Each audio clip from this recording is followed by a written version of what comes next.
कहानी देवरानी जेठानी। सीता और गीता दोनों जेठानी देवरानी है। सीता नौकरी करती थी और गीता घर संभालती थी। पूरा परिवार सुखी से रहता है।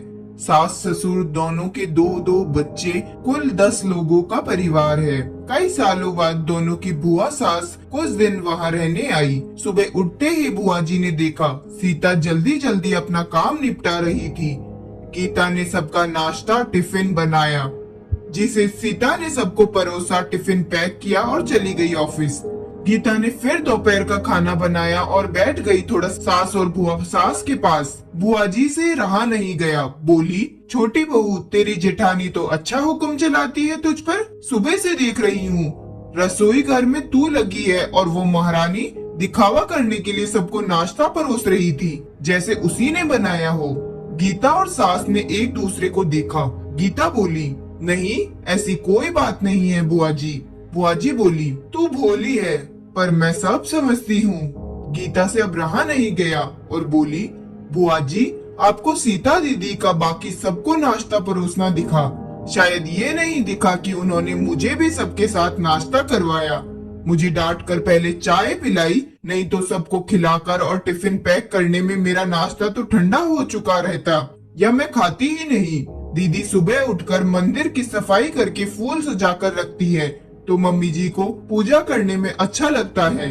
मैं तो नहाकर आते ही रसोई में घुस जाती हूँ। शाम को आते हुए दीदी सब्जियां भी लेकर आती है, क्योंकि आपके भतीजों को रात में लेट हो जाता है, तब ताजी सब्जियां नहीं मिलती। ऑफिस में कितनी मेहनत करनी पड़ती है, फिर ऑफिस से काम करके आकर रात को खाना बनाने में मेरी मदद करती है। वो मेरी जेठानी नहीं, मेरी बड़ी बहन है। मैं नहीं समझूंगी तो कौन समझेगा। बुआ जी चुप हो गई। शाम को सीता सब्जी की थैली गीता को पकड़ाते हुए बोली, इसमें तुम्हारी फेवरेट लेखक की किताब है, निकाल लेना। गीता खुश हो गई और बोली, थैंक्स दीदी। गीता ने सब्जी की थैली किचन में रखी और किताब रखने अपने कमरे में चली गई। बुआ जी ने सीता को आवाज दी, बड़ी बहू यहाँ आना। सीता बोली, जी बुआ जी। बुआ जी बोली, तुम इतनी मेहनत करके कमाती हो, ऐसे फालतू किताबों में पैसे व्यर्थ करती हो, वो भी अपनी देवरानी के लिए। वो तो वैसे भी घर में करती ही क्या है, तुम दिन भर मेहनत करती हो और वो घर में आराम। सीता मुस्कुराई और बोली, आराम? गीता को तो जबरदस्ती आराम करवाना पड़ता है।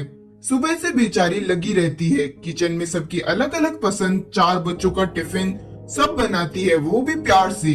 सुबह की चाय पीने का भी सूद नहीं रहता उसे। दोपहर को जब बच्चे आते हैं, फिर उनका खाना, उनकी पढ़ाई सब वही देखती है। वो है इसलिए मुझे ऑफिस में बच्चों की चिंता नहीं रहती। मैं अपना पूरा ध्यान ऑफिस में लगा पाती हूँ। कुछ दिन पहले ही प्रमोशन मिला है। मम्मी पापा की दवाई कब खत्म हुई है, कब लानी है, उसे पता होता है। रिश्तेदारों के यहाँ कब फंक्शन है, क्या देना है, सब ध्यान रहता है उसे। घर संभालना कोई छोटी बात नहीं है। मेहमानों की आवभगत बिना किसी शिकायत के करती है। उसे बस पढ़ने का शौक है, फिर मैं अपनी छोटी बहन की छोटी सी इच्छा पूरी नहीं करूंगी तो कौन करेगा। बुआ जी की बोलती फिर बंद हो गई। सीता वहाँ से उठकर चली गई। ये सारी बात सास पूजा करते हुए सुन रही थी। बुआ जी के पास आकर बोली, जीजी ये दोनों देवरानी जेठानी सगी बहन जैसी है और एक दूसरे का अधूरापन पूरा करती है। मेरे घर की मजबूत नींव है ये दोनों, जिसे हिलाना नामुमकिन है। ऐसी बातें तो कई लोगों ने दोनों को पढ़ाना चाहिए, पर मजाल है दोनों ने सामने वाले की बोलती बंद न की हो।